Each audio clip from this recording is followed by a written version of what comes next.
We're back. Welcome to the Seekers Chronicles Paranormal Historians, where the history meets the paranormal. And we're back for another great show. Like we Yeah. always, these shows is, we have such great guests lately, and it's awesome. So, so how you doing, Jenny? How you I'm doing doing? great. Episode 94, people. 94. Not sick of me yet? Everybody's pouring in. Hi, everybody. Hello, everybody. Hello, everybody. Yeah. So, how was your weekend? Anything good? Anything bad? Hey. It was good. It was good. I did a purposefully quiet weekend. I did some volunteering, Oh, nice. and Okay. yeah, and some exciting stuff came out of it actually. At most of you know who watch the show regularly, I volunteer at a historical home near me, built in 1725. Really important house in this area. And they asked me to, I've investigated it probably 6 times, but they asked me to let the public in a little bit and talk to them a little bit about some of my investigations and maybe let them participate a little bit if they'd like, just to get some young, new blood into these places because these beautiful museums, right? Like they often are looking for young people to come in. Mm-hmm. And if it's a way respectfully to do it, I'm all for it. So it was the first time they asked. So we're going to be hosting something in the spring. So I was really honored that they trusted me. That's great. It's good to get the kids.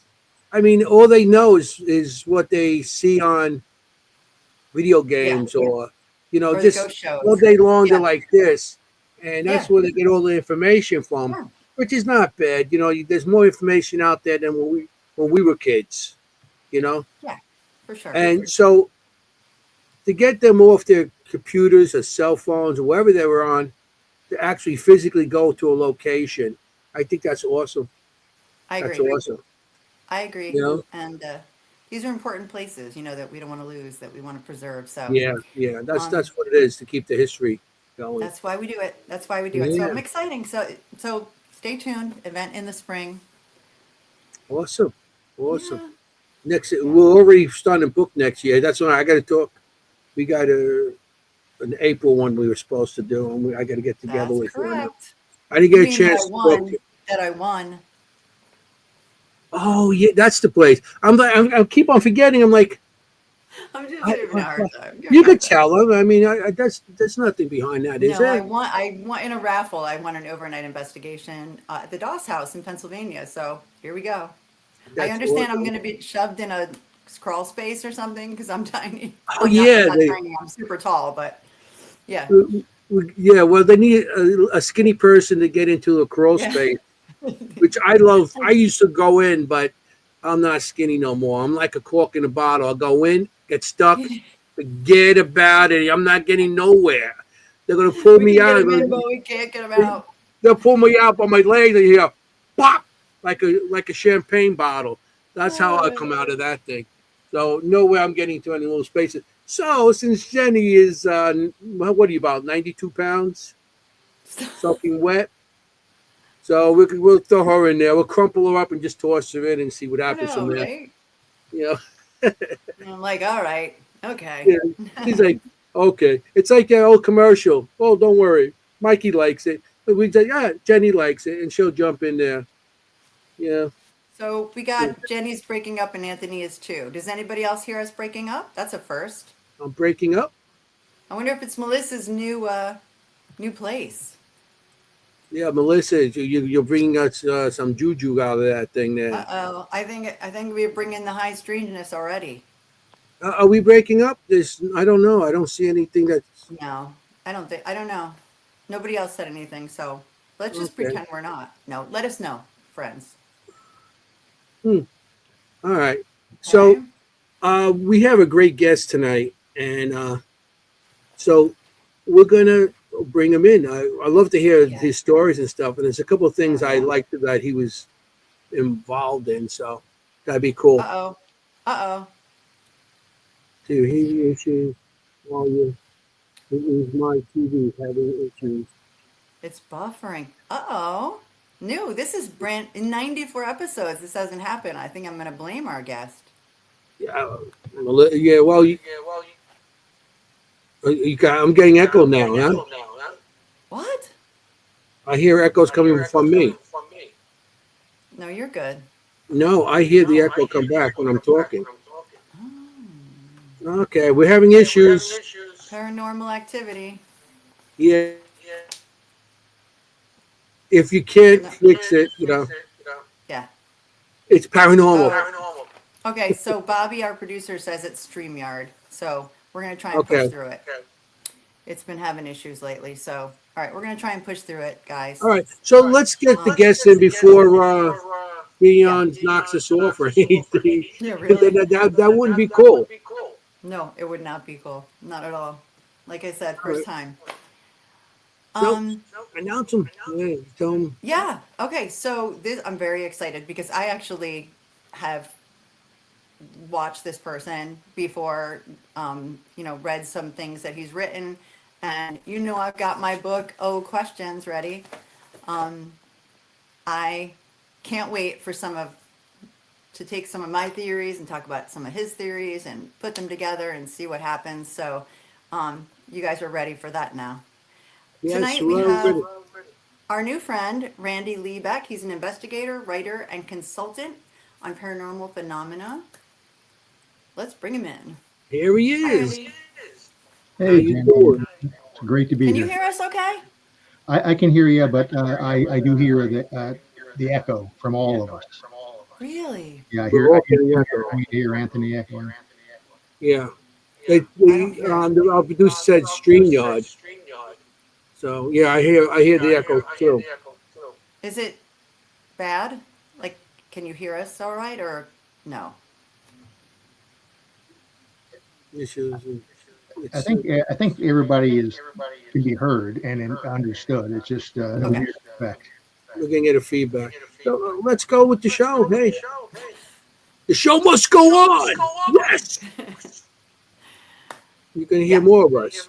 Oh, Melissa says, now I can't hear anyone. All right. Sorry.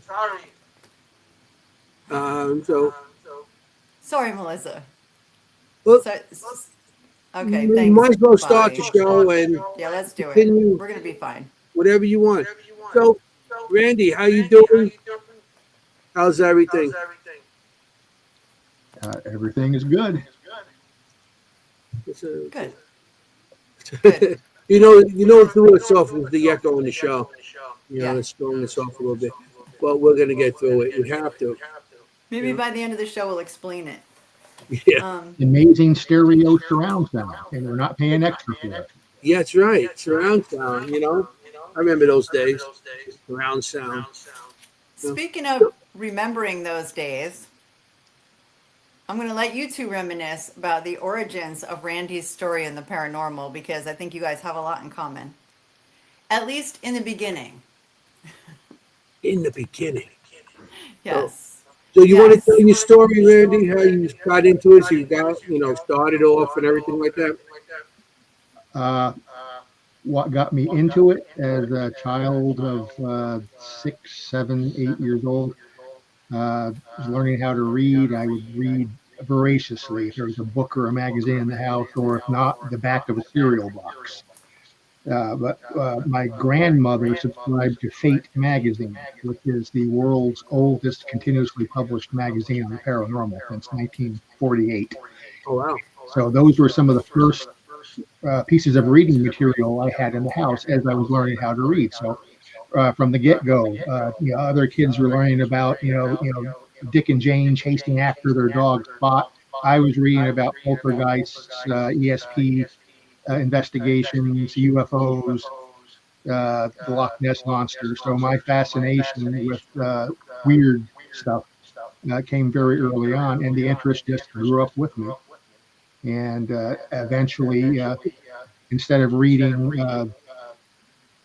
uh, children's books on the subject, I was reading books by J.B. Rhine, parapsychology literature, and then eventually I said, well, let me use some of this little bit of knowledge I have and actually go out in the field and see if I can find or experience anything. So I started actually doing field work in the late 1980s, early 1990s, and have been sporadically since then. As I was telling Anthony, I am not as active in anywhere near as much as you guys are. I see your Facebook post, and especially you, Jenny. You're here, you're there, you're This doing is this. all over. I do it sporadically. If something interests me, or if I'm asked in to look into something, I'll do it. But I'm not out there like aggressively hunting stuff down anymore. I'm an old man now. I like to relax. No, you're not. Stop. He's old. You're not, Randy. Um, so Thanks. so tell us about sightings because that's one of our favorites. You Uh, used to read that. that one of my favorite shows back in the day.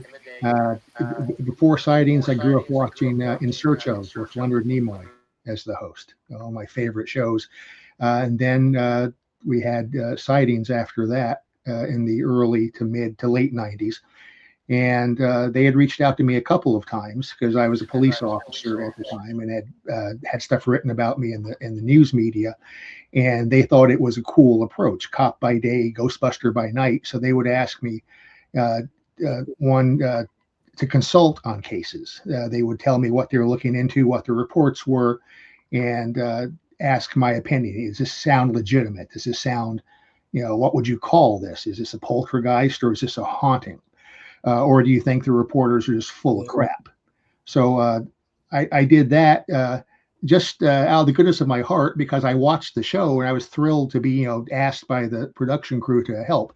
Eventually, they trusted me enough; they started paying me to do it. So I would get regular phone calls. Few times they flew me out to locations to actually be on site. Some of those they flew me out to 5 uh, investigations that they were filming, 4 of which actually became broadcast episodes, and 3 I was on camera in. The 4th one I was filmed, but I guess they thought they didn't like the way I'd styled my hair that day, and I was cut out in the finished project. So 3 on cameras with them, but a lot of behind the scenes stuff. And it was a good source of beer money back in the day. And I got flown to places and exposed to cases and interviewed people that they paid for, the travel and the hotel, and I got paid a consultant's fee. So it was great to having somebody paying me to go out and do stuff that I love doing and to see places I would never been able to go to on my own. I hear you. Yeah, I mean, just to get paid, that's unheard of, but Oh, So Yeah, back then, uh, you uh, hear any. I'm trying to play with the echo here. okay. I'm trying to find the source. Yeah, back then, getting paid for anything like that, it's like like you said, it's unheard of. Because most people frowned on what was going on. yeah. You know. Well, back then, there were not 5 million amateur ghost hunters and ghost hunting clubs out there. There was a handful of people who had established reputations in the field. My buddy Al Rauber, Kerry Gaynor, Lloyd Auerbach, and then eventually me to a lesser degree. But we were regarded by at least the production team of being credible, experienced people. And we got paid for our expertise or our efforts on their behalf. Now, there are so many, I mean, you do an internet search. I think in the US, there's like 6,000 plus uh, ghost hunting groups, which have at least a Facebook page or a website. And with that many people out there who claim to be paranormal investigators, there's no need to pay anybody because the production team is going to find somebody who just wants to be on TV. For Mm-hmm. sure. So, Yeah. but after sightings, I did some work for Unsolved Mysteries, never on camera, just behind the scenes stuff, background research. Love it. There was a show on for a while called Dead Famous with Chris Fleming going around to different places. Mhm. I worked on that show a couple of times. and done different documentaries. Did a documentary in the UK called Ghost Hunters. They flew me over there to investigate a haunted location, Mhm. and Cool. several things like that. I did a NBC special documentary on America's Most Haunted. So they flew me out to places. So Yeah. that was the thrill. I'm getting paid to do stuff that I love doing. That's the coolest Yeah. part when you get paid for it like that. And like you're right, nowadays with YouTube and all these other channels, there's so many paranormal investigators out there that the shows come and they just, oh, they'll interview you, and then it's like the show, they don't pay you for it because, and they throw it out there, and they're making money off the show, and your face is one of the people. I've been on a couple shows like that, Yeah. Yeah. and they don't really pay you for them, and Randy, do you know Penny Morgan? Does not ring a bell. Penny Morgan. Okay, she's in the UK. I just when you mentioned everything you had done, I thought you might. And she's a young lady, but you may remember her. She's on Help My House is Haunted. She's the historian. Never seen that, unfortunately. Okay, but I just thought maybe your paths may have crossed it, with the UK work. yeah. Well, UK's pretty big, I know, but I mean in terms of the field, and she's a little bit older like us, so she's been doing this a long Most time. of the people that I work with in the UK through the Society for Psychical Research and Mhm. the Association for the Scientific Study of Anomalous Phenomena, most of my colleagues are the more academic parapsychology university level. And I am not an academic, and I am not a parapsychologist, but that's the crowd I work with as an assistant or an associate. So I do know a lot of people over there, most of them university based. I do know a handful of people like us, though, over there, the field investigators, the laymen. Uh, Penny, though, unfortunately, I've not met yet. Yeah, She's a great writer she's more of too. a Maybe you'll historian pick than up a book. actually an investigator or anything. She's a historian, and she actually worked for the show as a historian. So she really, doesn't go out, and she will, and she has gone out with investigators and stuff. Because when she came into the United States, I investigated her myself. Right. She's an She's author. a she's a consultant too. That's why I asked, because you had done some consulting on shows and she's a consultant on shows. So, and there's And not many. It's I, not I like there's just want to I just want 17,000 to shows. apologize for this echo. Yeah. I can't seem to get it I off can't now. hear it, so it's all good. If you want to go out and come back, Randy and I'll hang out. It's I'm hearing everybody, even you. Oh, really? You Okay. think it's me? Well, I wouldn't worry until you start hearing people who are not here. oh no, that's happened. That's the whole new. That's happened. We've had stuff on our show happen on our show. We had somebody have to leave because he was at a haunted location and everything was kicking off at once, and we finally were like, "We think you need to get out." It was wild. Yeah. Yeah, So, maybe it is me. as you know, I'm a nerd.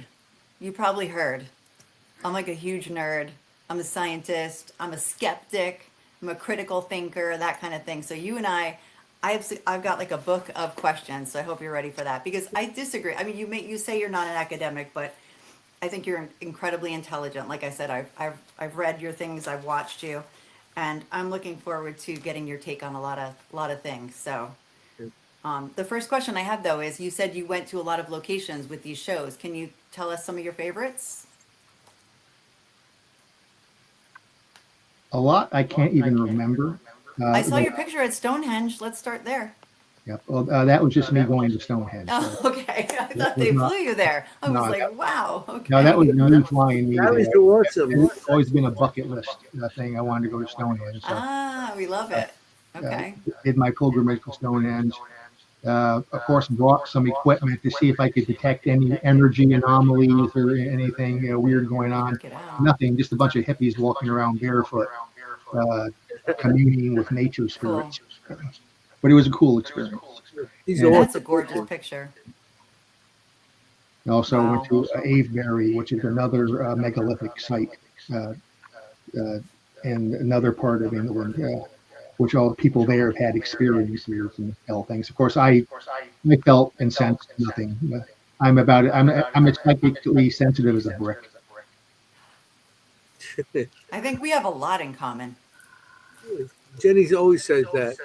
I'm not. Anthony's incredible. He sees spirits, he draws them, everything like that. I'm like, it's the same joke I always tell, but I would be in hell and be like, it's hot in here. I wonder why. Like, everybody's always like, feels so heavy. I'm like, I feel happy. I feel hungry. you know? I'm concerned to the point that if I tag along on somebody's investigation, I get invited to go different places with people. Yeah. And I'm worried if I show up and things have been happening there every time the other investigators go, I show up, then nothing happens. I think I have an inhibiting field that just saturates the environment. And ain't no ghost gonna come out and say, well, I'm there. Ain't no ghost. They're like, he's not going to believe us anyway. Take a break. Listen, I am going to actually go out and come Okay. back in. Go ahead. I'm going to Good start night for asking me. some. If it is I'm me, getting right into it because okay. I'm ready. You guys continue. I'll be right back. All right. Wait, Jenny had, okay, so there's lots of comments for you, and everybody's so thrilled to have you here. I see all these people saying how interesting you are, and You won't let me leave the studio. there's a replica of, evidently, there's a replica of Stonehenge in Texas with Adam. Okay, pretty cool. I didn't know that. I knew there was a Paris, Texas. Anyway, so Going to Texas would have saved me a lot more money than flying to Salisbury in the UK. that's for sure. That's for sure. So, talk to me about the phrase high strangeness because everybody uses it, but I love definitions. So, what does that mean to you? It's become one of the phrases of the hour. And initially, you'd only hear high strangeness used by the amateur paranormal investigation community. And those of us in parapsychology, we go, yeah, high strangeness, my butt. It's either, ESP or telepathy or clairvoyance. Now there are PhDs in parapsychology writing books on high strangeness cases because it's become obvious that there are things going on which are outside the accepted paradigm of, the paranormal is this, A, B, C, and D, and that's it. And it's the lay amateur investigators who actually have been going out to the field and experiencing stuff that's not A, B, C, or D. It's E, F, G, Q, W, Z. And now the parapsychology cannot ignore that because there are documented cases, there are credible experiences reported. So several people who I know, again in the academic arena, are writing books and giving presentations at conferences on high strangeness. And I'm fascinated by that concept because, first of all, looking at the paranormal, even looking at what we've always been told it is since the 1800s, and then since the parapsychology in the 1930s, it's ESP, it's telepathy, it's clairvoyance, it's psychokinesis, and those things work like this, and they do this and they don't do this, and even that is mind-blowing because that's stuff that your conventional science tells us shouldn't be happening at all. But once we accept that stuff does happen, we just can't explain it, but it does happen. Now we're faced with the realization there's a lot more weird shit that goes on, which is not, it's just A, B, or C. People say, oh, in poltergeist cases, people don't see apparitions. It's either a haunting with an apparition or it's a poltergeist case, and never the two shall meet. That's nonsense. We found out now that about 25% of poltergeist cases, people see human appearing apparitions, or at least human shaped apparitions. So a lot of the accepted tropes that we've come up with and that people have written books about and given lectures about, now we're saying, no, the world is a lot more complicated and a lot more spooky than even parapsychologists have told us for the years.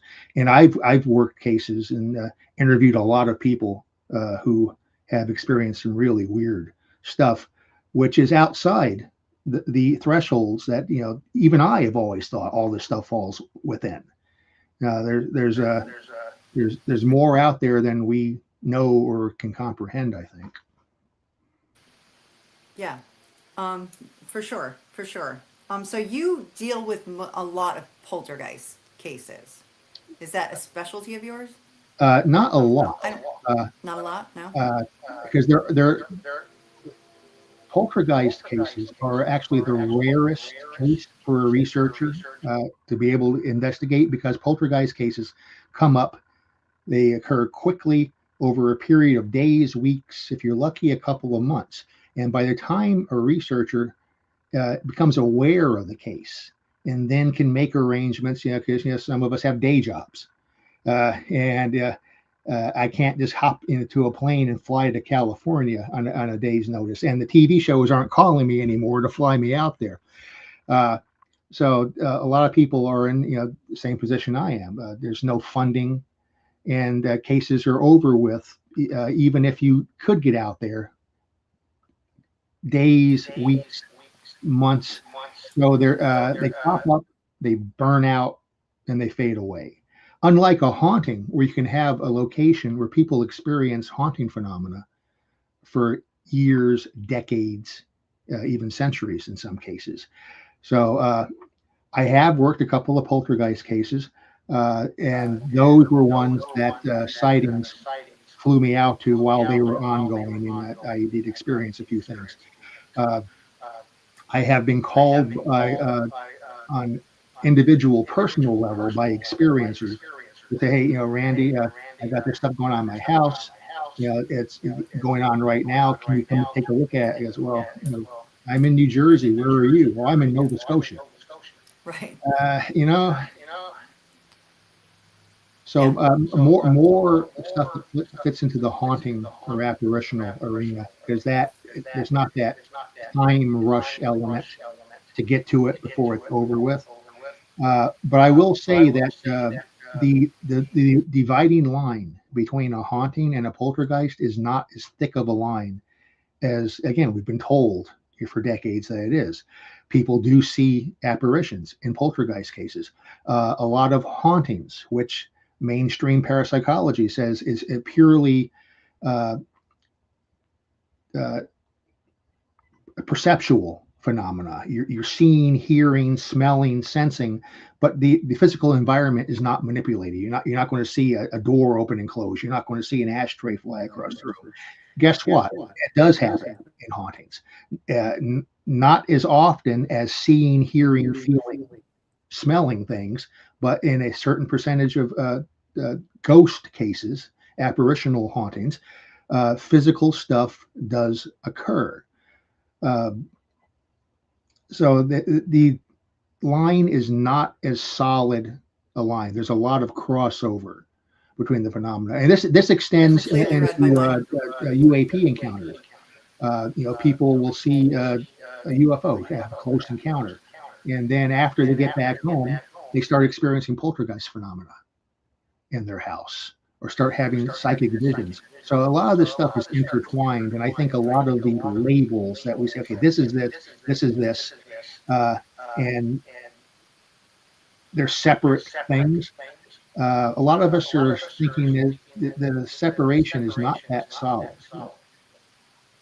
Some researchers, a colleague of mine, John Fraser in the UK, and Darren Ritson in the UK, are suspecting that a lot of this stuff is the same underlying force or same underlying phenomena.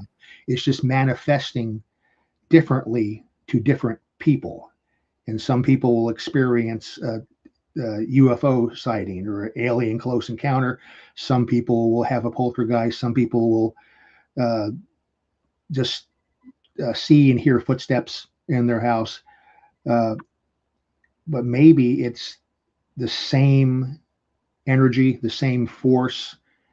Darren would say it's the same entity, non-human intelligence. So different takes on this, and I'm not sure what my take is, but I am aware that there is a lot of bleed over and crossover in this stuff. Yeah. Excuse me, Jenny. If you keep Yeah. on seeing me putting you on your mic on mute and my mic, I've been noticing less echoes with that. Have you? Well, if if you have the next question, just take it off mute. All right. I don't hear an echo right now, so Well, You're quiet though. You're I'm going better, to but turn you're my quiet. mic off just for a second and see Yeah. if is that we can maybe tell who it's coming from. If you still hear it, off that. there is a Yeah. thing for echo, canceling echo on Yeah. the microphone, so there Just might be on the screen. it's Can you our hear me, in Jenny? 94 episodes we've not haven't had it happen, so we're just learning. So Okay, is my everybody? microphone off. I did not hear you guys echoing, but Okay. now that my mic's back on, I hear all of us echoing. So I'm off. Okay. Okay. Well, there we go. And guys, I think it's my mic. So what we're going to do, I'm going to switch microphones Perfect. and cameras real quickly. Perfect. Take your time. Because I was putting Jenny, I was putting us you and I on mic on, and I didn't hear no echo from him. So I figured just Okay, let it perfect. stuff like that. Anthony, you're quite quiet though now.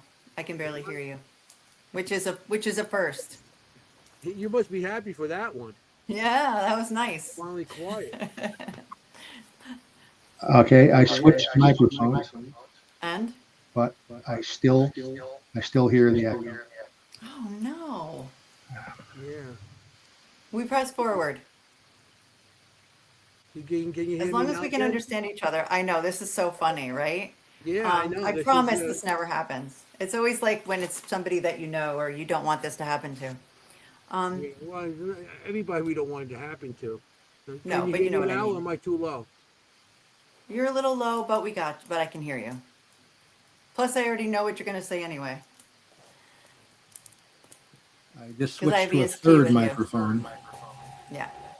So All right, so crossover. I agree with you. I feel like we talk about on the show a lot. We talk about how people in this field sometimes start at the conclusion, right, rather than starting at the beginning and see where it takes you, sort of thing, and being open to all possibilities. And it doesn't have to fit into a category or fit into A, B, and C, like you said. You know, maybe there's G or Z, and I love that.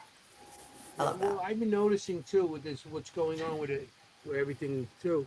Now everything has to have some kind of label, like you said. Everything's a Yeah. label. Everything's a label. You know, because I guess that's what everybody now has to associate themselves with some kind of label or some kind of title. You know, to be in the paranormal. So Right. yeah, Exactly. I mean, you say poltergeist, but that's a big term too, right? Like, I mean, that can encompass so many things. So, yeah. and have so many subcategories and you know, I just think that's great. I love the way you think of it. Yeah, German word for noisy ghost. That's what it means. and there are, I mean, there are some real categories. I mean, poltergeist cases in general are physical. Things move, Right. objects are manipulated, uh, and you have that's the primary phenomena. But you'll also have haunting activity going on. People will still hear footsteps, hear voices, they'll see an apparition. Usually, a haunting is perceptual, not very physical, but you will have uh, physical stuff. So, but we do use the two labels, haunting and poltergeists, separately because the cases that we can fit under one of those categories uh, does primarily, on the surface at least, seem to fit well into that category. I mean, When we go it on presents like investigation, it presents a certain way, but then it can have subtleties and yeah, crossover, when we go on is what you're saying. investigation, sometimes, and a lot I know happens, there are stuff being tossed or moved around, and there is some kind of activity going on in the background, like you said, footsteps and stuff. Um, would you consider that a poltergeist event because something was moving, or just one thing that because sometimes I feel it's just a haunting, maybe one spirit. But poltergeist means more than one. You know. Well, actually, the parapsychological model for a poltergeist is that it's not a spirit; it's a living person in the environment who is subconsciously sending psychokinetic energy of some sort into the environment and affecting stuff, uh, like a adolescent having a temper tantrum, and where a normal person would actually pick up a shoe and throw it against the wall or slam their door. In these cases, they do not overtly vent that stress or energy, but still that energy seems to somehow vent away from their body and still impact. So something does get thrown, door does get slammed, but the person is not doing it. That is the uh, politically correct, currently acceptable parapsychology model for it. And we know that there is something to that because we can identify poltergeist focuses and poltergeist agents. There are people, either individuals or groups of people in a family, who, when they get together, that's when the stuff happens. And it doesn't happen if they're not around. So there's definitely a connection with a living person. But like I said, sometimes these things get complicated. There are well attested and experienced and documented cases where there's no identifiable agent for it. There's no one person who has to be around. Stuff moves from house to house through a process which we call contagion.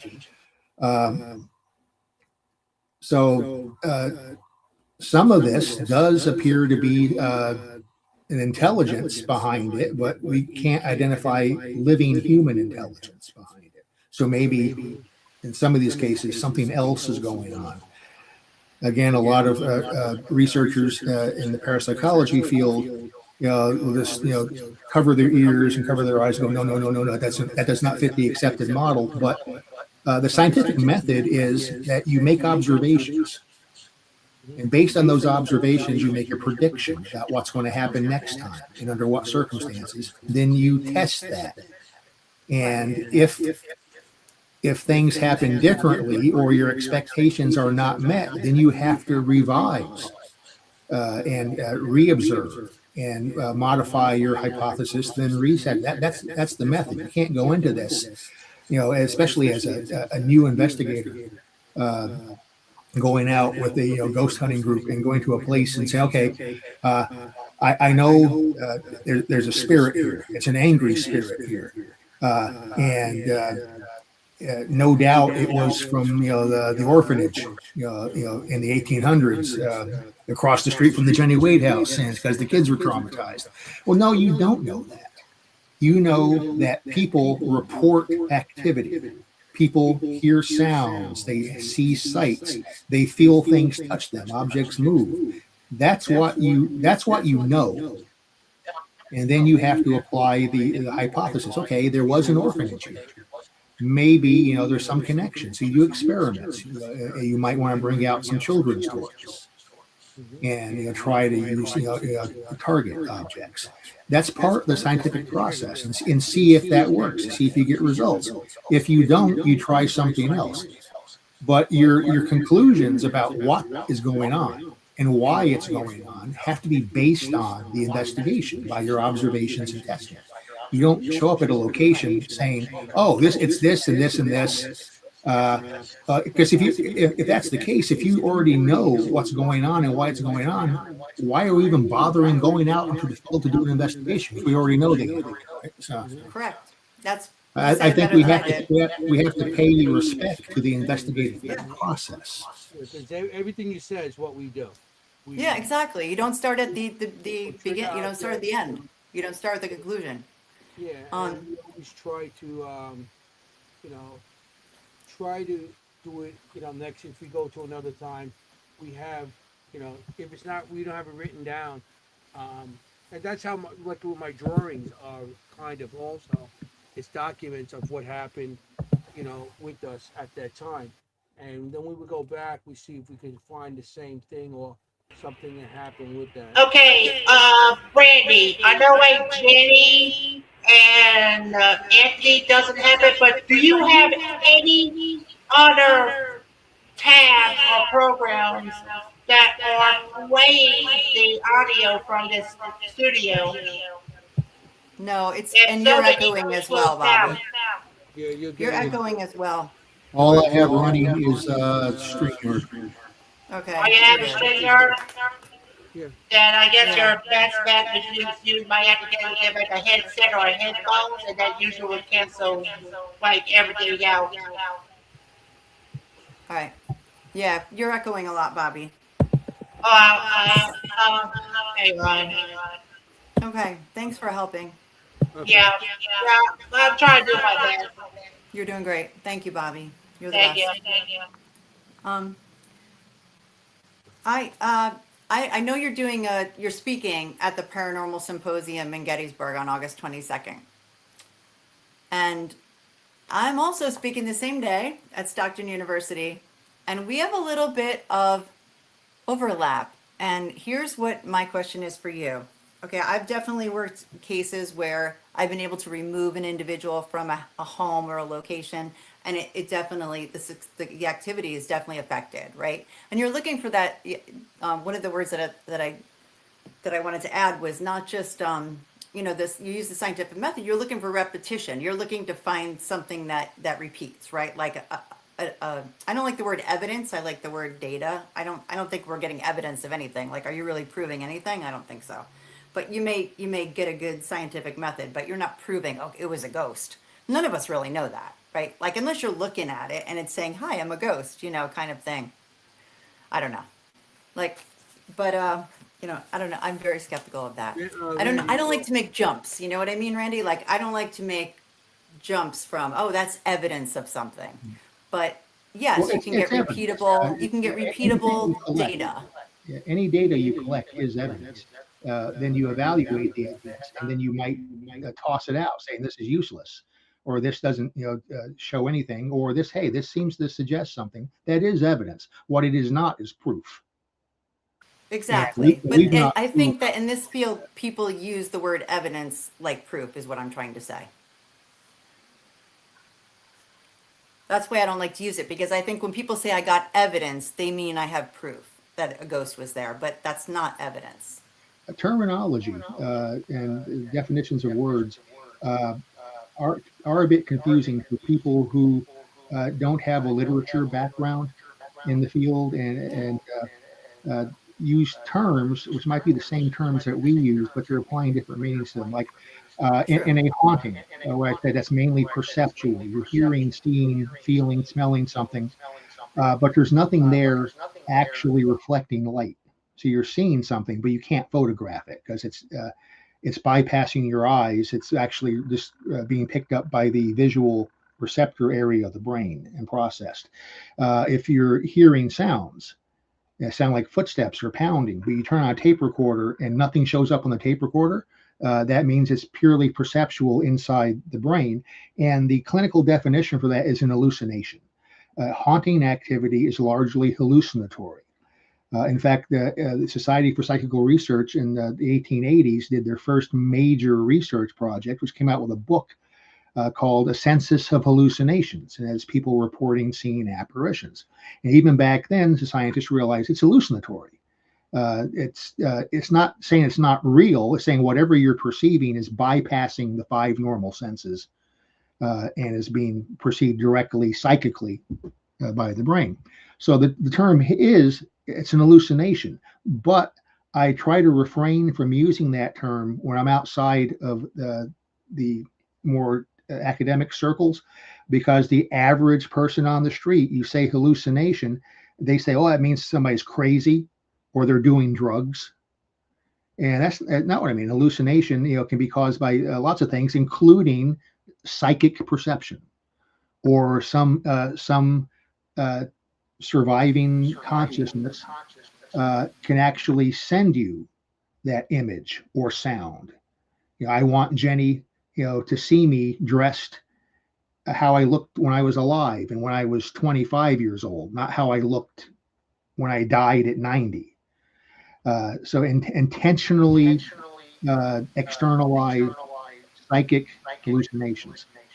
But that, Gotcha. that confuses a lot of people. So when I go to an SPR conference in London, or I talk to people at the Ryan Research Center, I'll use the term hallucination.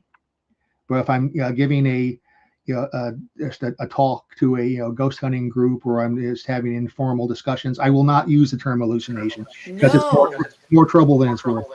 no, no, no, no. That's a bad idea. Exactly. No, you don't want to be like, well, that was a hallucination.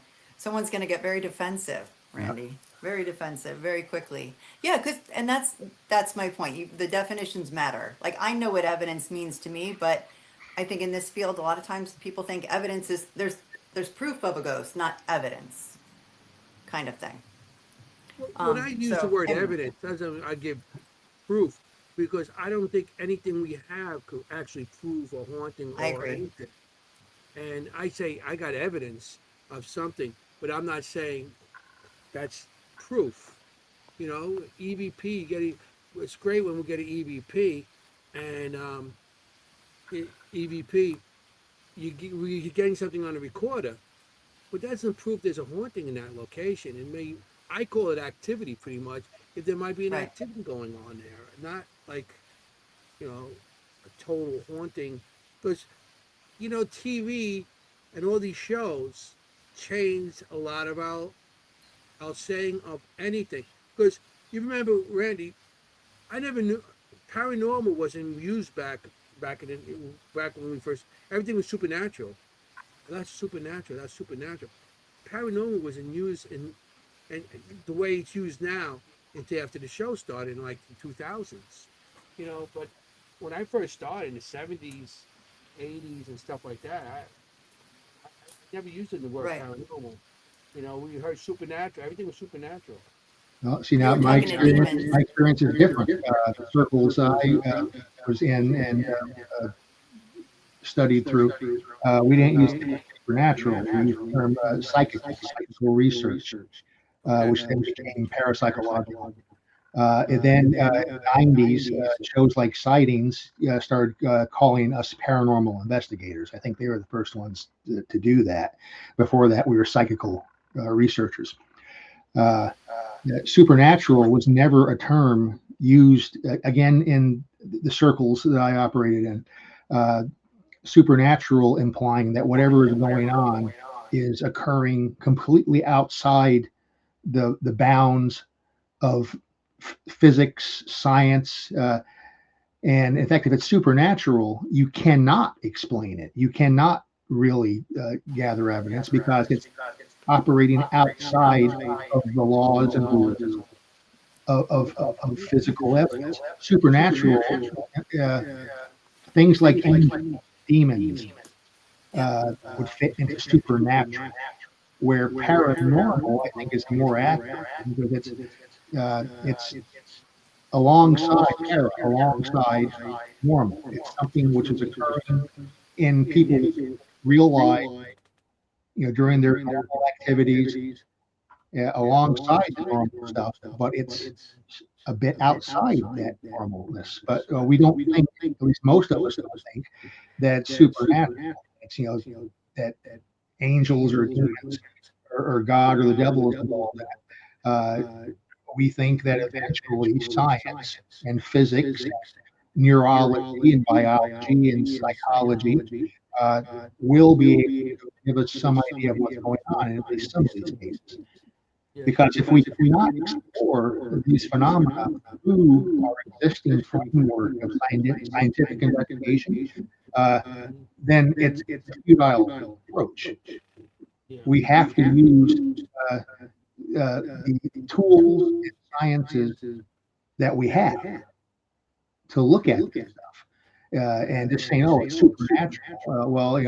Some people say that. I don't. I am not Ed Warren. I don't see supernatural. I Right. see things that we just have not explained yet.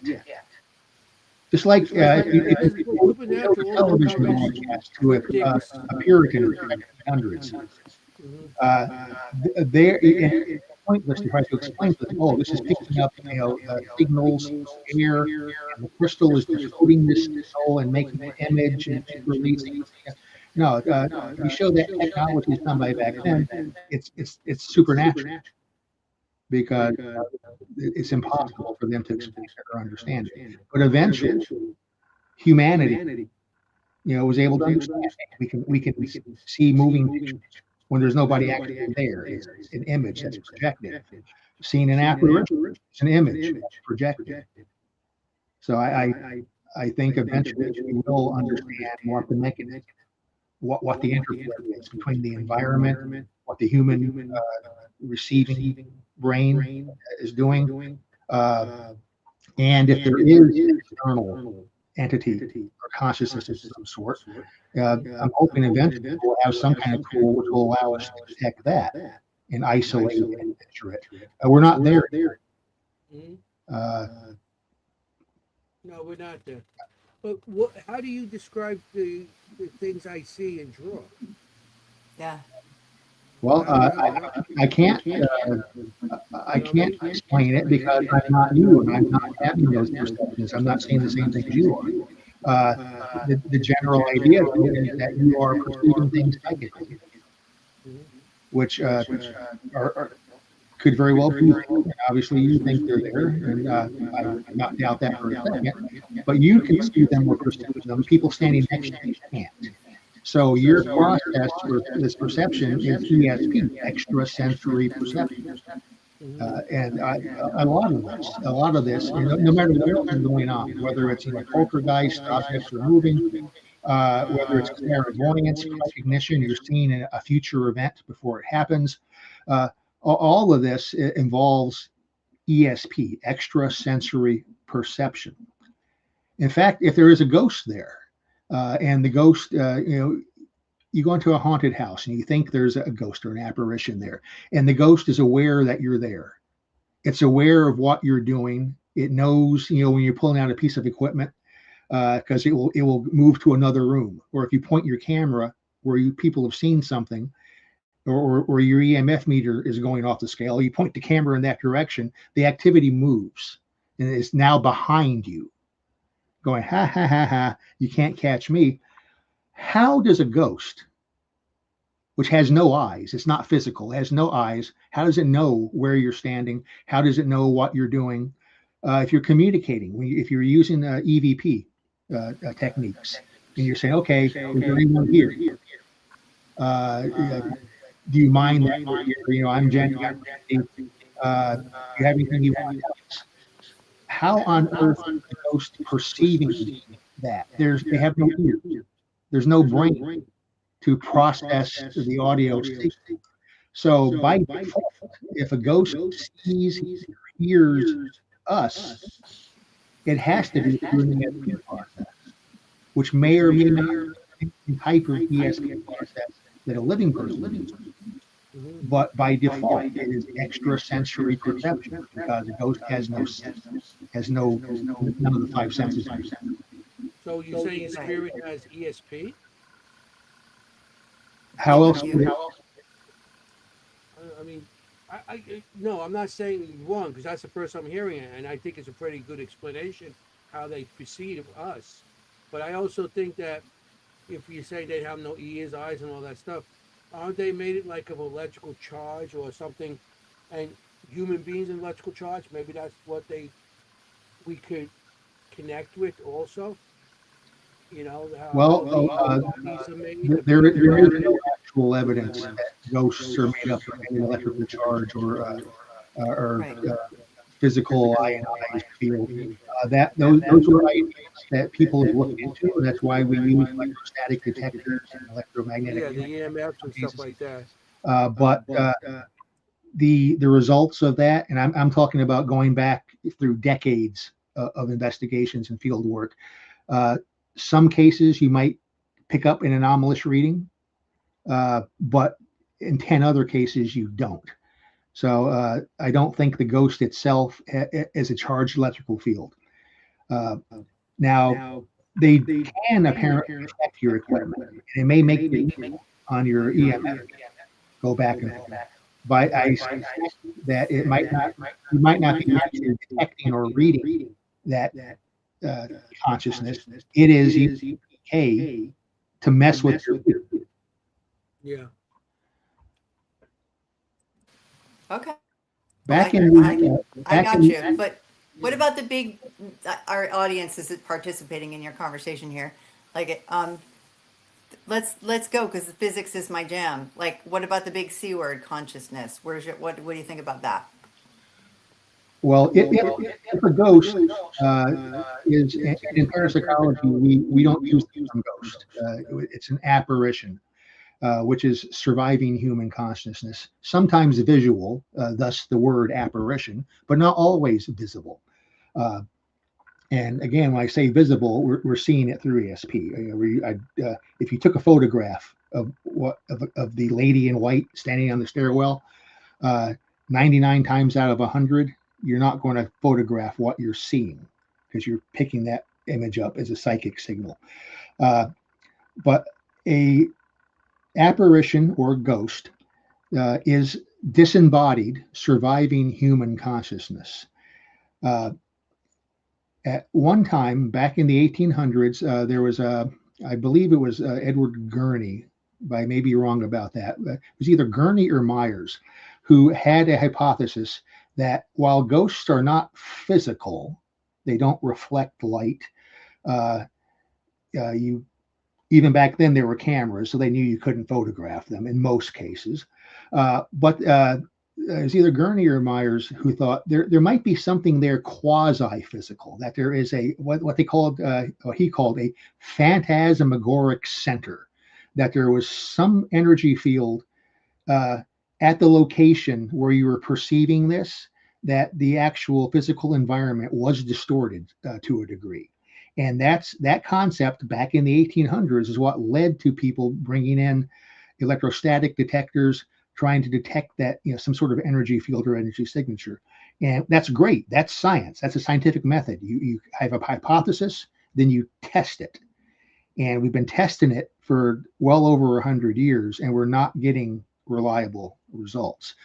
So if it's a ghost, an apparition, it is human consciousness. It's just no longer inside the body, which implies that your consciousness survives bodily death and can still interact with the environment and communicate through ESP. The problem with that is that's a great hypothesis, and many researchers and many parapsychologists say, yep, it's surviving human consciousness that survives the body even after the body is long gone. Well, we can't test that. We can't develop evidence for that, and God knows we can't prove that, because we cannot even prove the existence of living people's consciousness. We talk about, we have our consciousness, I'm aware of this, and consciousness is that which makes us us. It is our inner thought process, our awareness of what's around us. And we know we have it. You know you have a consciousness. I know I have a consciousness because that's us. That's me. That's you. But we can't prove it. There is no scientific way to detect, prove, determine where it's coming from. Is it generated by the brain? Is it a neurochemical, electrical process of the functioning of the brain? Or is your consciousness not generated by the body? And that's how it survives after the body dies, because it was never really inside you. It's just there commingling with you. And maybe the brain tunes some stuff. It tunes to the right frequency to pick up something.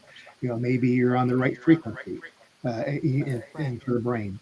But we can't prove any of that. There is no test. Now, the beauty of our field is that people for well over 100 years have been devising tests and hypotheses, and they keep trying. Today, there are researchers. There's Gary Schwartz at the University of Arizona has been working on a concept where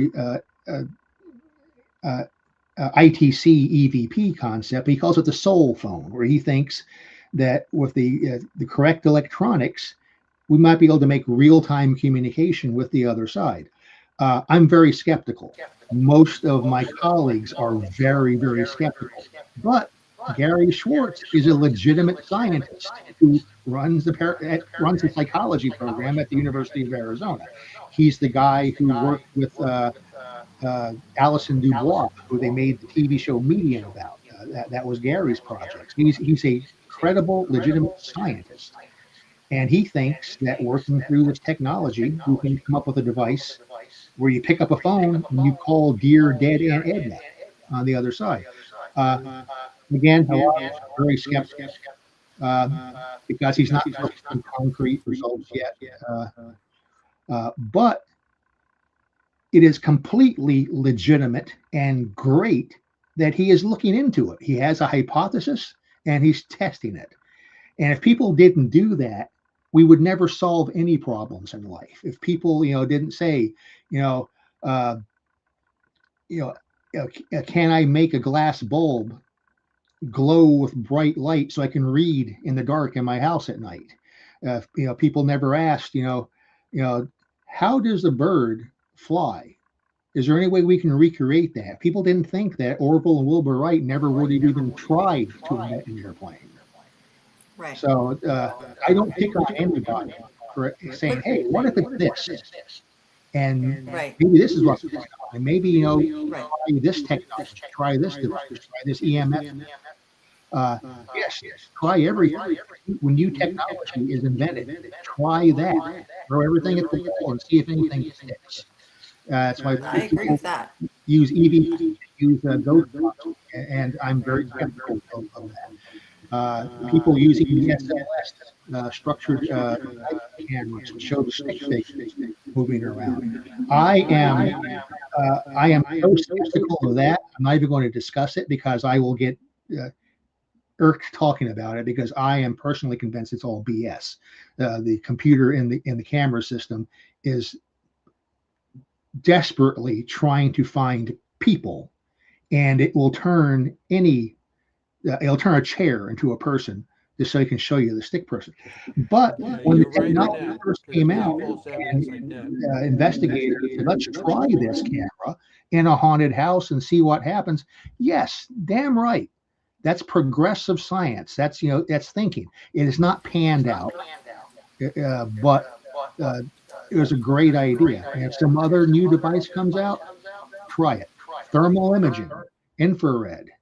And both of those, we've gotten over the decades some interesting results, but not on demand and not all the time. So it's not really, you can't say, okay, the thermal imager is what's going to capture a ghost on film. It may have done something like that a couple of times. Right. But, what, 2 times out of 1,000 attempts. But you got to try everything.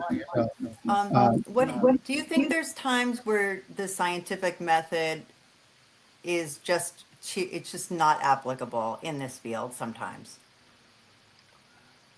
No. You think you can always apply the scientific method in the field of the paranormal? There are not cases in which it's difficult.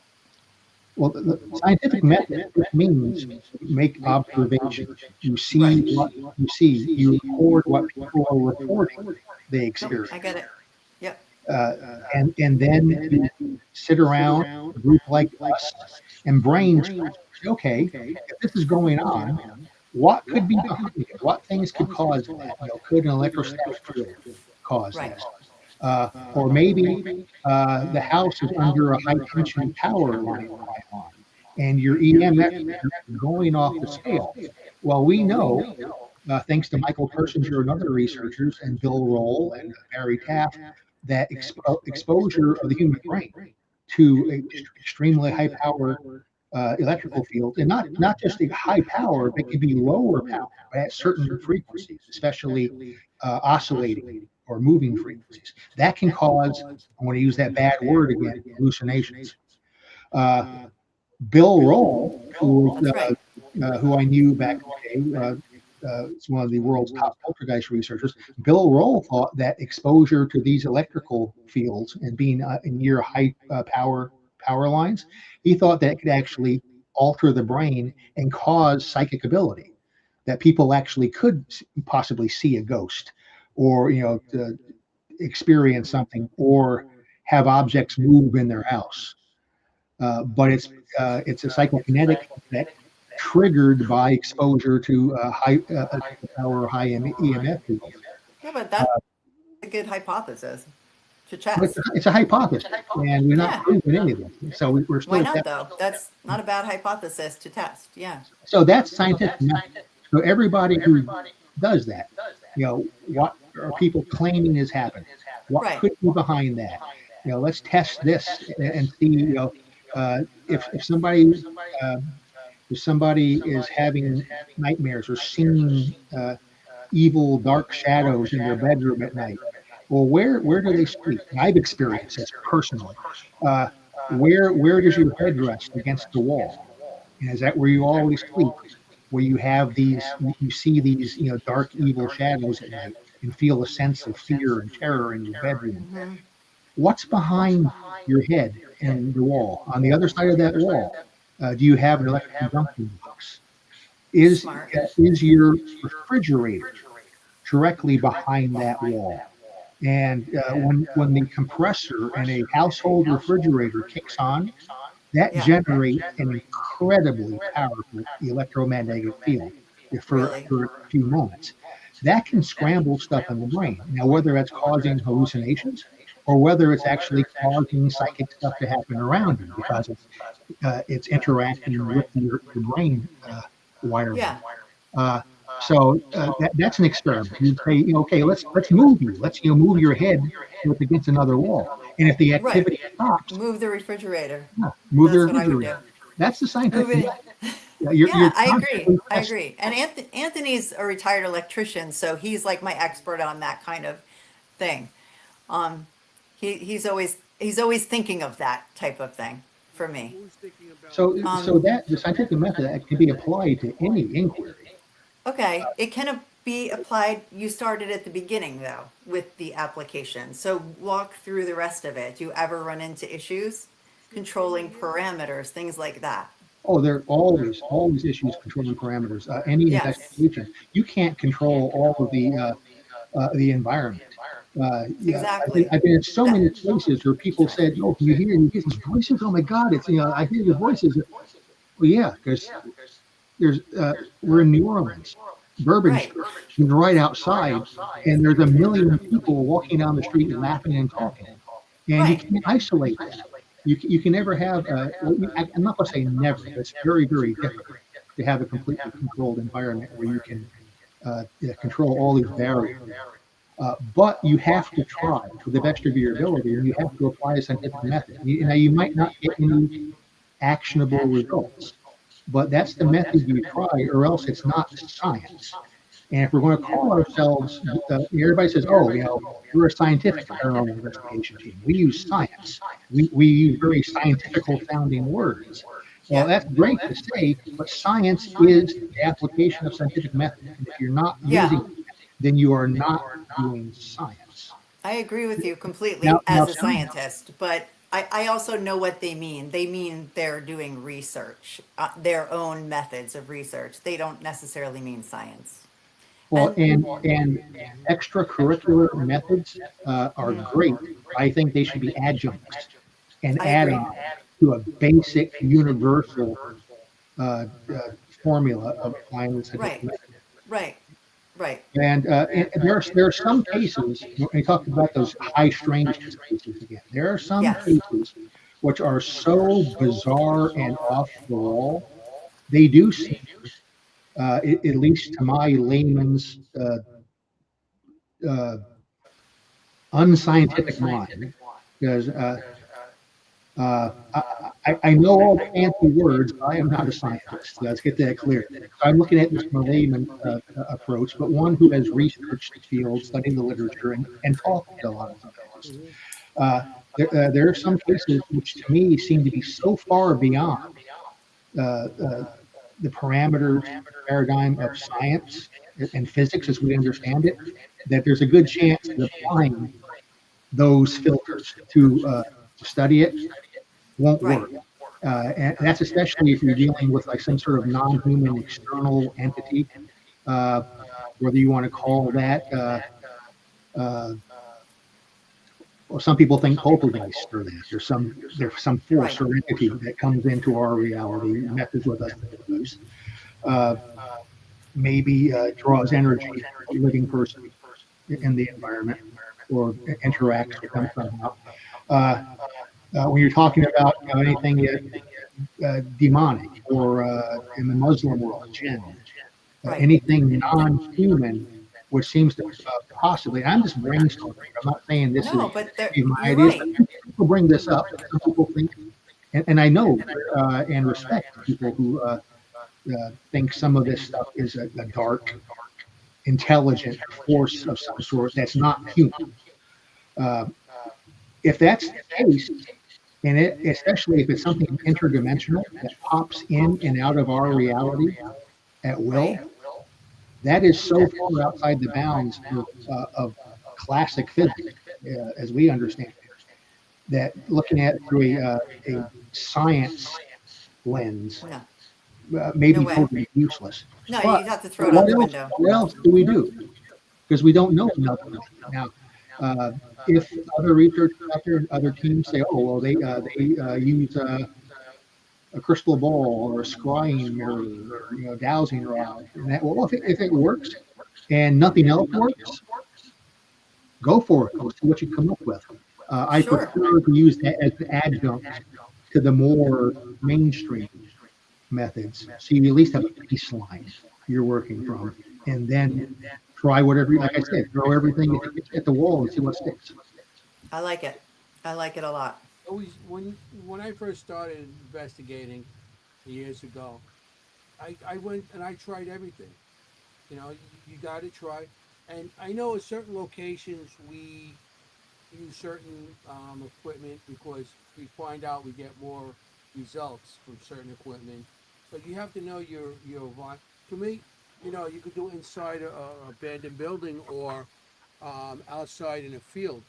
But there's certain equipment you got to use, and you got to learn what you're doing because there's too much out there, misused words, and right now um, there's with AI and everything. So uh, you don't know what to believe anymore when it comes to this. You know, it's a different era out here now, and so you'll see so much, like you said, people going in and say, "We're a scientific team," and they might get some results, but I don't believe unless they are some sort of scientists that they're actually using scientific um, ideas to do any of this investigations.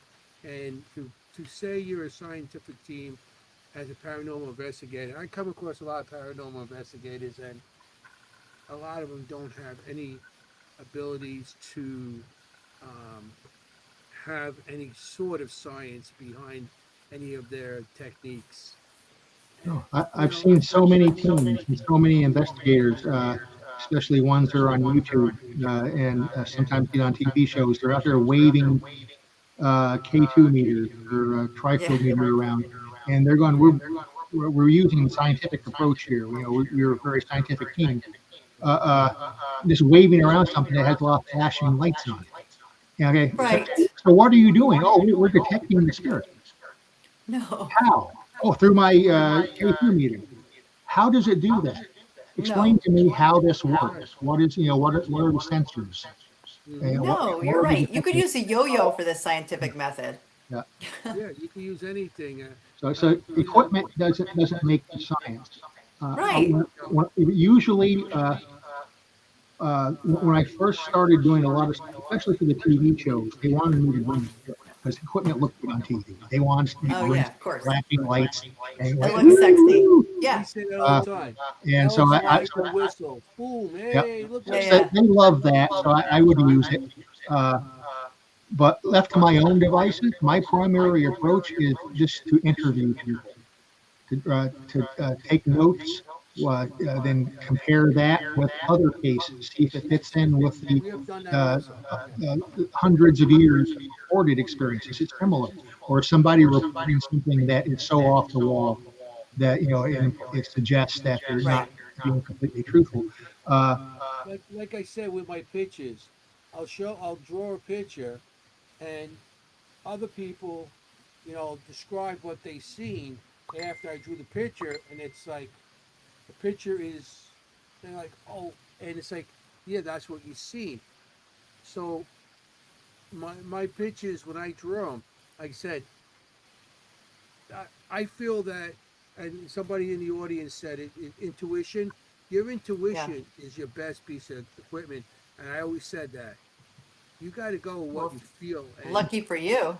And intuition is one person's word for what somebody else would call psychic ability or ESP. I would call it psychic ability. yeah, I mean, because you don't hear the word as much. ESP when I was coming through up in the '70s and stuff, ESP was all over the place. They were talking about shows. We were talking about it on everything. ESP, ESP, and I was always interested in that. And you don't hear it people saying ESP as much as we, back then. It, And I still depends on where you are and what crowd you're talking with. Well, we're talking about more of the paranormal field, Understood. especially on here. Paranormal Yeah. field, cryptics, UFO people. You Mhm. know, we're not all parapsychologists here. You know, No. Oh, I never studied it. absolutely I not. learned everything But I know. parapsychologists are the people who came up with the framework Hmm. of the hypotheses, the theories, and first applied the scientific method to look at it. So that's That's the right. baseline. And they used and still use the word ESP. Like I said, I Yeah. think the easiest way to explain that concept to a amateur ghost investigator, and I'm an amateur ghost investigator too, uh, Mhm. but the best way to explain it to people who have not really researched the literature of the field is to say, hey, if you're seeing the ghost, you get five people in a room, and two say, hey, you see that lady in the red dress standing in the corner, and two of you describe the exact same thing, but the other three people in the room can't see anything. Mhm. That Right. is ESP. If there was a person in the room reflecting light, everybody in that room would have to see it. Mhm. So Gotcha. I think it's the best way to explain how ESP works in a haunting Well, case. I feel if we go into a location and we see like certain people see and some people don't, and sometimes you got equipment on, you get a voice on one of your recorders, you got like three recorders there, and I feel that spirit or um, apparitions or ghosts, whatever they want to call it these days, I feel that we are not they we're not we're going into their world, they're not in our world, and as we go into their world, if they want to share something with us, they will, and they do share, and maybe they share with me and not Jenny, or Hmm. they might share with Jenny and not myself, and I feel that it's because of they feel connection to that person more than another person. Maybe those two people that you said seen something and the other three haven't. Maybe they felt more connection to share with those two people and not the rest of the group. It's Maybe in, they're it's, open, whatever reason they might. But I feel that spirit shares with us, and we could go into all the equipment you want. You go. I know guys spending thousands and thousands of dollars on cameras and all this equipment. Person with the simplest recorder might get something. I feel spirit wants to share with that person instead of the other person. So I feel that they have a connection to that person in whatever way. They might think they're like remind them of a parent or a sibling or even a loved one. So right. that's how I I feel. agree with you completely. In Yeah. fact, there have That's been kind of what you cases. said before, Randy. That even if they choose to make your EMF meter go off, Yeah, they're uh, connecting with you. yeah. Mhm. There have been cases where a couple of people in a group situation could see or experience something the others couldn't. And as the case was researched, the history of the location and who the investigators thought might be who's behind the ghost.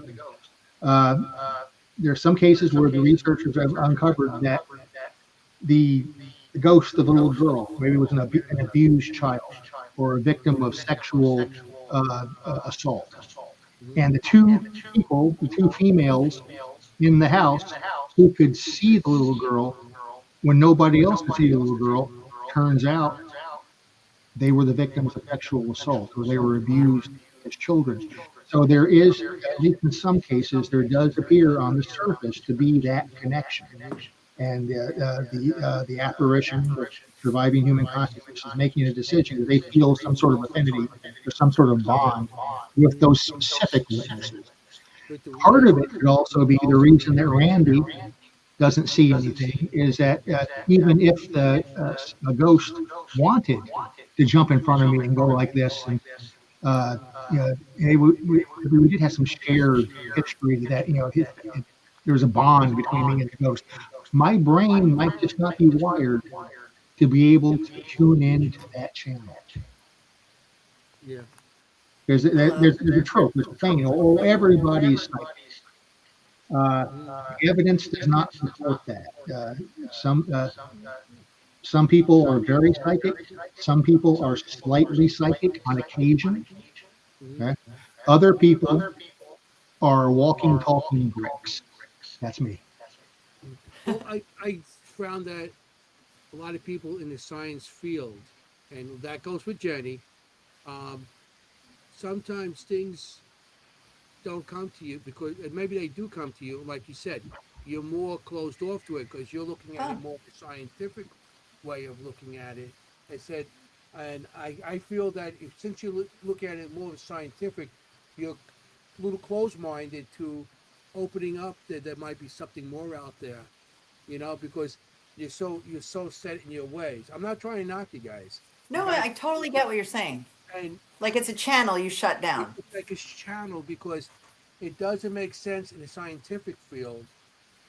But, I've been experiencing stuff since I was a little kid, like you have, and I, went to a different way with the drawing and stuff like that. So I don't feel when I go into investigation, I don't go in anywhere.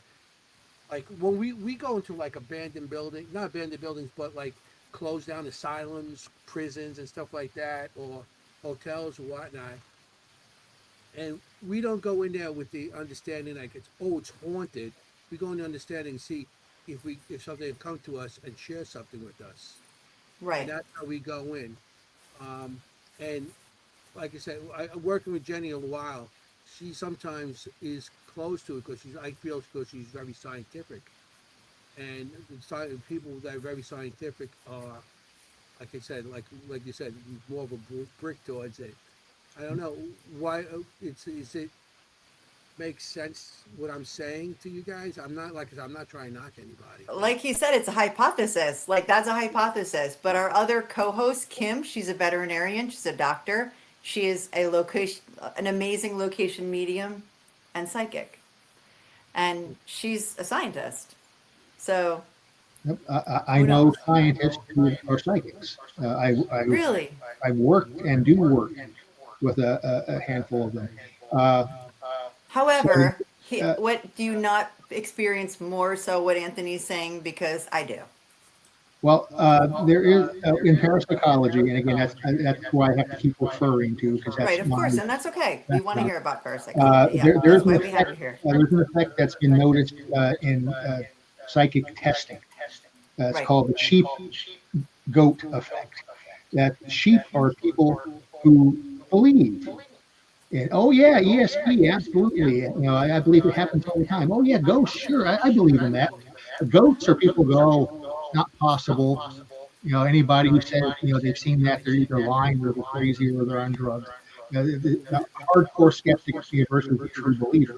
You put those two different types of people into the same ESP test where you tell me what card is going to come up next, or tell me which way the coin is going to flip. Whatever type of ESP test you're doing, the believers score much higher than the disbelievers.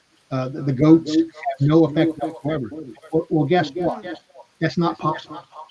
It's not possible. If you're doing a random blind experiment on chance where a coin's 50, 50 or dice 50-50, or now we do it with computers. We don't use cards or dice anymore. But still, as long as you have the proper controls, you're given the same testing protocol, whether you believe it's possible or not, can have no effect on how you score. But guess what? It does.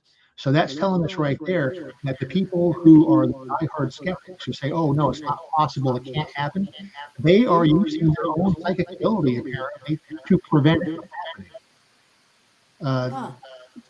when by the law of averages, if you're doing a game of chance, which is picking how many times the dice rolls, you know, uh, it's going to be chance 50-50. If they are missing the call every time, and you're saying, okay, it's going to come up at 6, it comes up at 4, and you say, okay, it's going to come up at 7, it comes up at 2. They never hit it. You're always wrong. That is psychic functioning at work. Instead of getting the correct answers, they're missing. It's called hitting and missing, and they're I missing understand. beyond parameters of chance.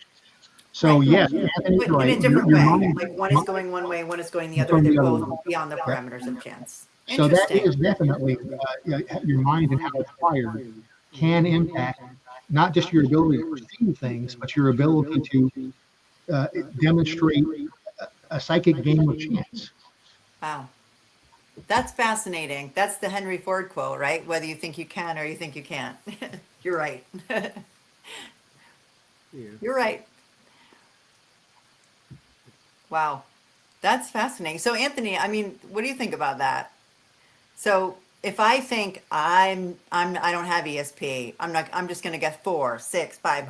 I'm gonna be maybe under, right? In my guesses, and you're gonna be over. But they're Um, both outside 50-50. Does that make sense? yeah. I mean, I'm not, you know, disagreeing with anything, Yeah, but it's yeah, cool. it's more like, I didn't know that. yeah, it's like a 50-50. Um, it's more of, you know, I think with the paranormal and all that stuff, there's too much out there right now that people are thinking everything is what they think is going to be right. I'm not saying, I'm saying with the paranormal field itself, you know, and everything they show. See, I mean, I see What do you too much mean? stuff out there. I see too much stuff out there that's not true. And like I said, I experience things and I learned things on my own through the years. It's not that I took classes and stuff like that. And I seen things as a kid to now, and that's how the reason I started drawing my paranormal stuff is because it was more of a therapy. I've been drawing stuff since I was 5 years old. I've been seeing stuff since I was 3. So I feel that in right now with the paranormal field, it's a different era than when we Right. first got into it. And any kind of logic we give these people out there, especially the new groups, I feel they're all in for money now and fame and everything. Oh So my goodness. So much negativity, Anthony. Are you feeling all right? no, no, I'm just I'm feeling fine. I Um, know. I'm just teasing you. But no, you're right. And we do find that, we that you go into a place and they're like, "Oh, there's a little boy who drowned here," and this is what I wanted to yeah. get into as my like I didn't sorry, Anthony, you finished, but then I'm going No, to no, no. Go go ahead. on Go to ahead. Go ahead. is that what you're talking about? Like, we go there and they're like, "This is haunted by the ghost of a Yeah, little boy it's who like drowned." And he's right with people to bring stuff into it and everything like it, their yeah. feelings and everything, and you know, Yeah. um, so I just think right now there's a lot of psychics out there trying to putting things into people's brains, and too many people out there, and like you said before, it's too many groups out there. There's too many psychics out there. Everybody has an ability, but not everybody is in Should it for use the it. right reason. You know? No, I hear that. I hear that. No, I hear that. Like, I So think that I think the most important thing is that we know nothing. Like, I love that you said yet. Okay, mhm. that's optimistic.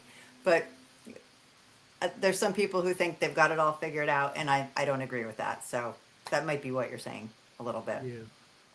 You know, Yeah. I don't think everybody has everything figured out. No. We're not going to know, and I keep on saying until we're the other side, and then we're all going to have to say, True. "Oh, you know," Or and not. none of us in a rush to go find it out that fast. That's for You sure. know? That's a long time from now. Yeah. So That's a long time from now. So definitely want to talk about your presentation. I brought it up earlier, and where it might overlap with mine. And I wanted to get your take on some of the things I'm talking about because I think are going to have some great input into it. I'm not talking about poltergeist, but I am in my talk. But I am talking about things like tulpas. Do you ever encounter that in your research? I've read the literature about tulpas. I've never encountered that. Well, I can't say I've ever encountered it because you don't know. If you're dealing with a poltergeist situation, how do you know it's not a thought form that broke off from somebody's consciousness? They created something, and now it's out there in the environment doing stuff.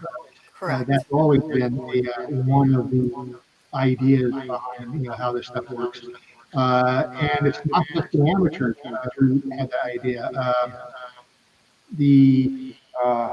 His name is fading at the moment, but Dr. Adrian, who was the previous president of the Society for Psychical Research, Adrian Parker gave a keynote speech at one of our conferences where he's saying that he thinks that a number of these haunting/poltergeist cases are tulpas or thought forms, which were originally the poltergeist manifestation from PK, from a living person, and they were causing stuff to go out and pound the walls and throw the ashtray across the room, but it then it separated from them, and then the person no longer has any control over it, and it's out there on its own, sort of semi-intelligent, semi-independent.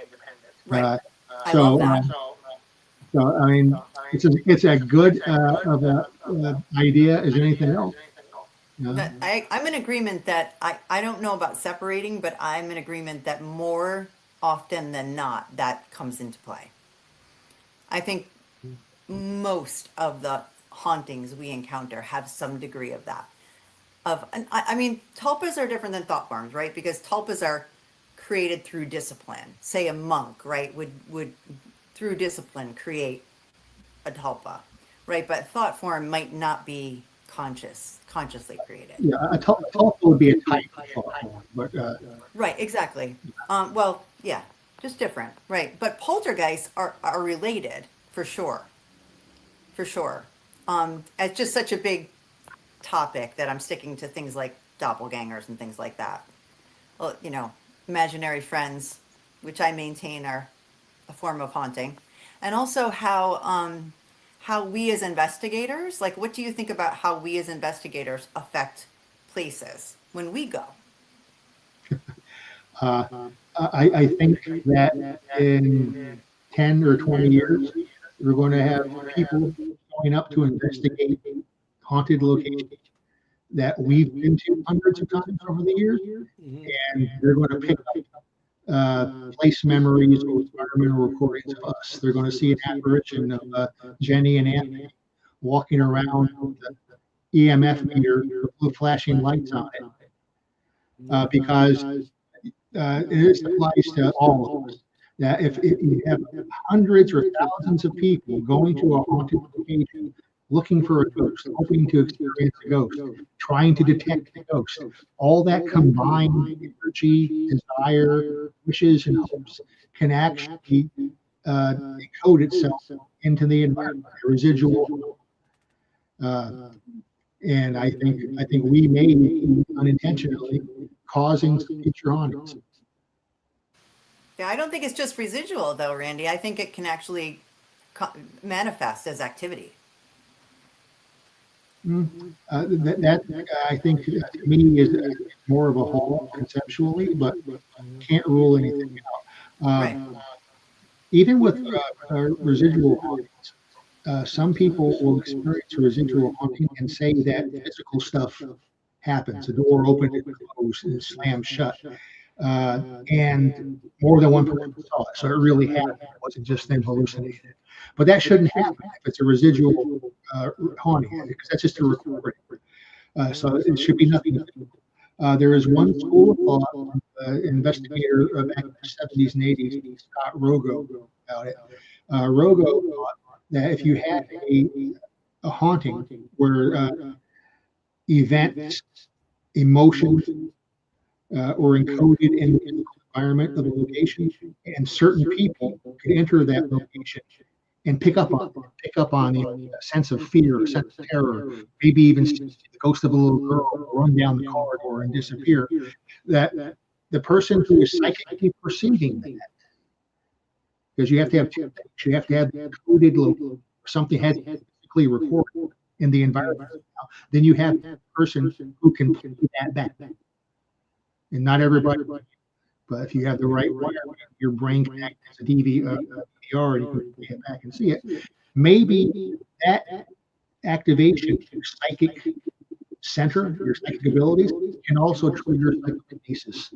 And you're seeing the recording of things that have happened. But now you are actually causing things to physically happen in the environment. And maybe even into the motif of what the haunting is showing. If you see a little girl run down the corridor and go through the doorway, because at one time there was a real living girl who did that 1,000 times when she was playing, and maybe even not playing. Maybe she was running from an adult who was going to, beat her or worse, and that emotional energy records itself.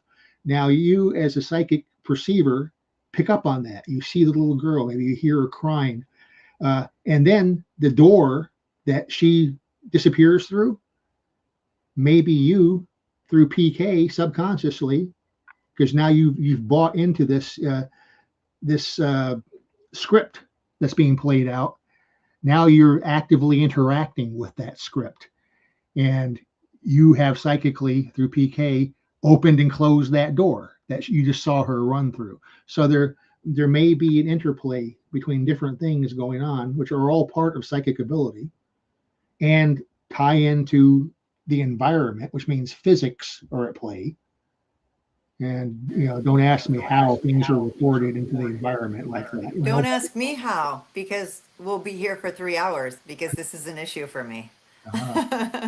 This you just hit on something for me right there. Ask Anthony how I feel about place memory. Yeah. But I'm not a psychic. But in physics, I can't make that work in my head.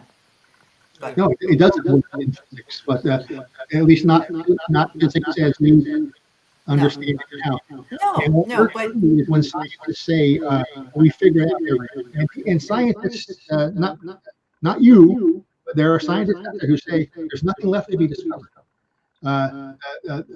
The model of physics, all the models have been done. They've been tested. That's it.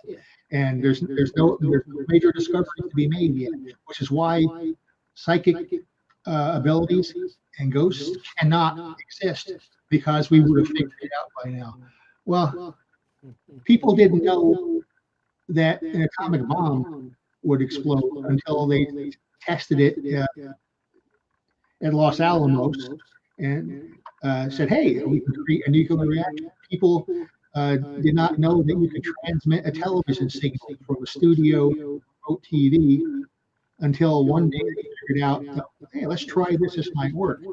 Everybody, apparently in science or technology, is convinced that their status quo of knowledge is it. They've achieved the pinnacle of wisdom.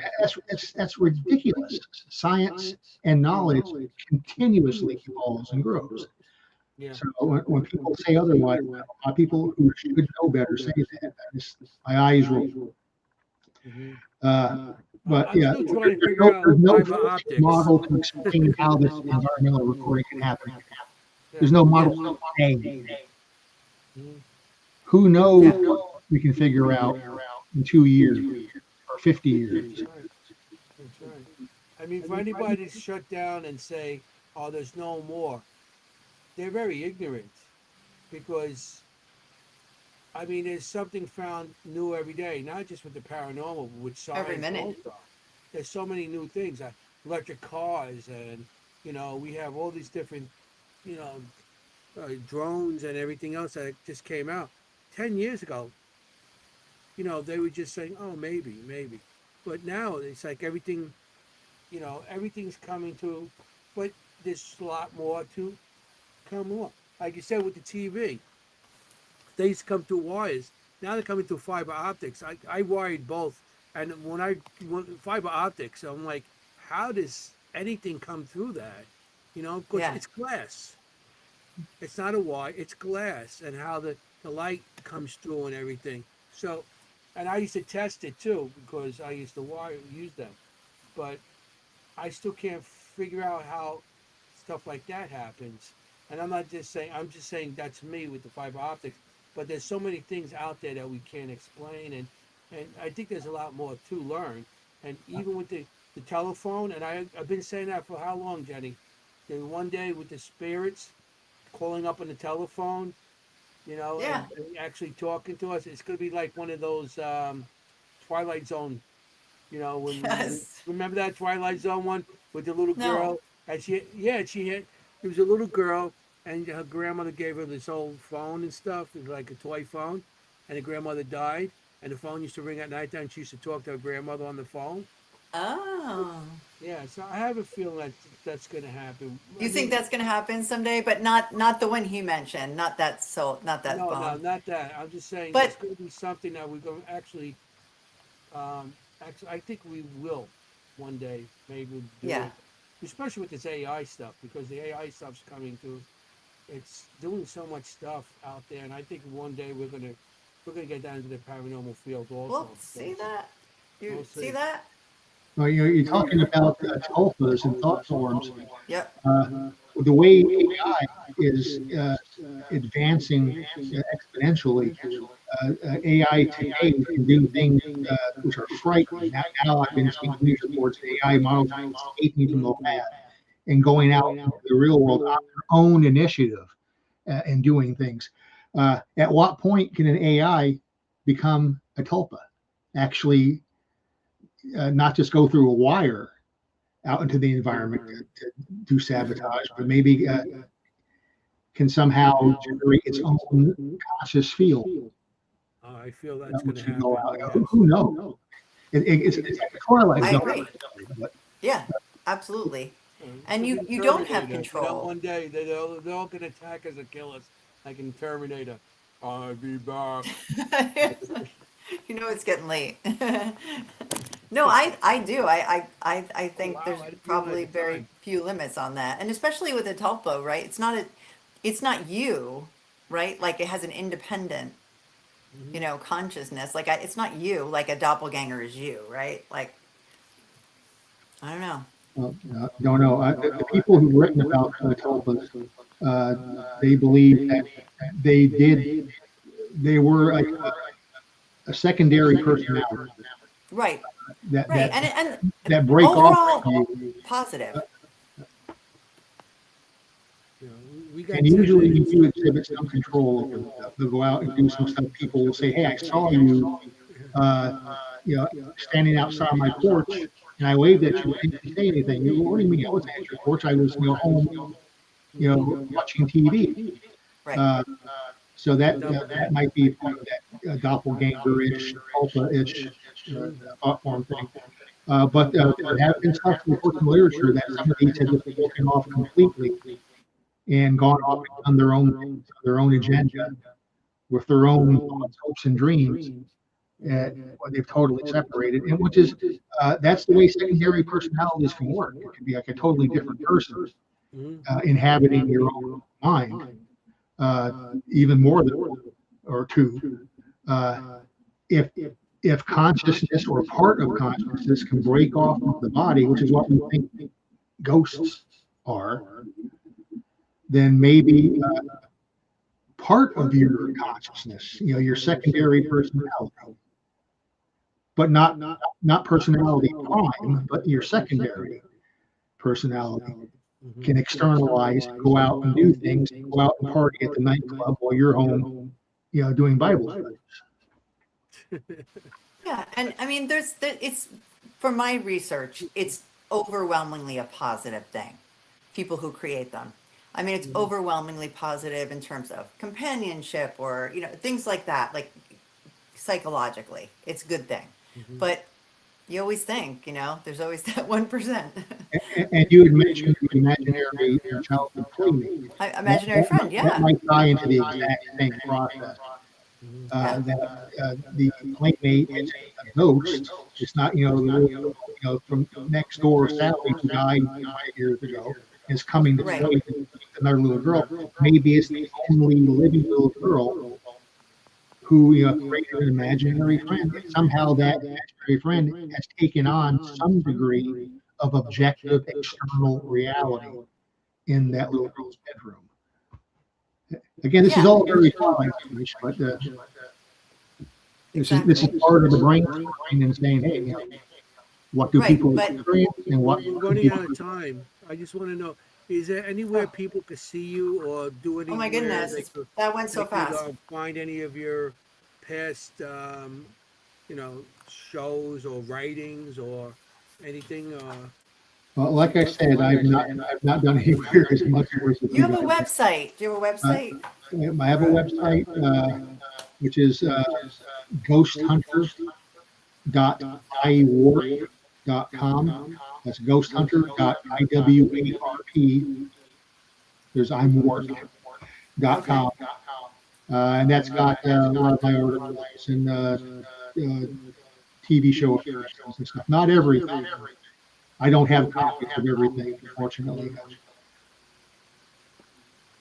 I've done TV shows for Russian television, for French television, a lot of foreign stuff, and I never even saw the end product because it aired Gotcha. overseas. Nobody ever sent me a copy. And coming up, talk about what you have coming up, if you don't mind. What do you have What coming up? You're going to be, I know, at Gettysburg on Right. the 22nd. I know, I'm sad that I'll miss that.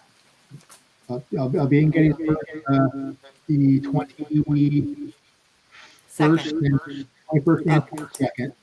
21st evening round table where all the presenters will be discussing what is paranormal evidence, how do we define it, what qualifies as evidence, what should not be considered as evidence. Then the next day, I'm doing a presentation on the history of institutional paranormal research. Because unlike what a lot of people think, scientific paranormal research did not begin with aliens and ghost adventures in the 1990s, early 2000s. It began with the SPR in London in 1886 and continued through the Duke University's Rhine ESP labs to organizations in Germany and France, the Paranormal Research Foundation in Durham, North Carolina. These are organizations which have either done either scientific lab research or going out into the field and doing field investigations of hauntings and poltergeists. And it's been going on for over 100 years. Nobody is reinventing the wheel here. And so just to let people know that, hey, here's the history. These are the people who've been doing this for a long time. Here are the approaches.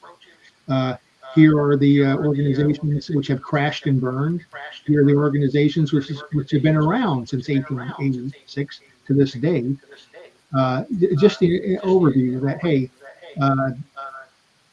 we here in this room right now are not the first to have done this, not by a long shot. Right. And some people think we are. So that's great to touch on the pre-show era, the pre-Ghost Hunters on TV era. Let's go back to the origins, which is really your thing. And I respect that. I love it. I mean, people in the audience are like, I've learned so much tonight, so we can't thank you enough. I mean, everybody's like, wow, I'm smarter. And someone else said, now I just have so many more questions, which to me, success. Because do you agree? Right? Absolutely. Yeah. If I can, have a discussion or give a presentation, and the main end result of that is people come out of it asking more questions than they had Yes. before they went in, and even having arguments amongst each other. 100%. You know, Yeah. Yeah, I agree. And I hope that's opening what up happens people's brains at to Gettysburg. And to me other too. things, you know. I'm sorry, Anthony. We talked too long. Sorry. I I know. could talk to him for days. Yeah, we do have to end the show because we do have a I know. show after Sorry. us. Hang So tight. we got it. Yeah, and Jenny always said, "Hey, the show's about to end," and Jenny's always, "I got one more question." It's like the I'm show's ending. We got somebody after us. like Columbo. It's bad. All right. Yeah. So Thank you. we got to end the show now, but I want to thank you for coming on. That was awesome. Incredible. We all learned something tonight, and have, like you said, more questions. You know, and a couple of things you said. Even I was like, that's pretty cool. Um, So I just want to thank you for coming on. We had a great time. Don't When we go off, don't leave right away. Hang tight. Okay. Um, so I want to thank everybody for showing up tonight. The audience, uh, Jenny with her million questions, kept the show going. The Sorry book. about The the book echo, came out everybody. tonight. Yeah, the book came out. We're sorry about the echo. We had Yeah. nothing to do with that. I'm sorry. I tried fixing it throughout the whole show, and it was StreamYard the whole time. Yeah, unfortunate. So I'm sorry about that. But I want to thank everybody in the audience for showing. Without the audience, we wouldn't have a show at all.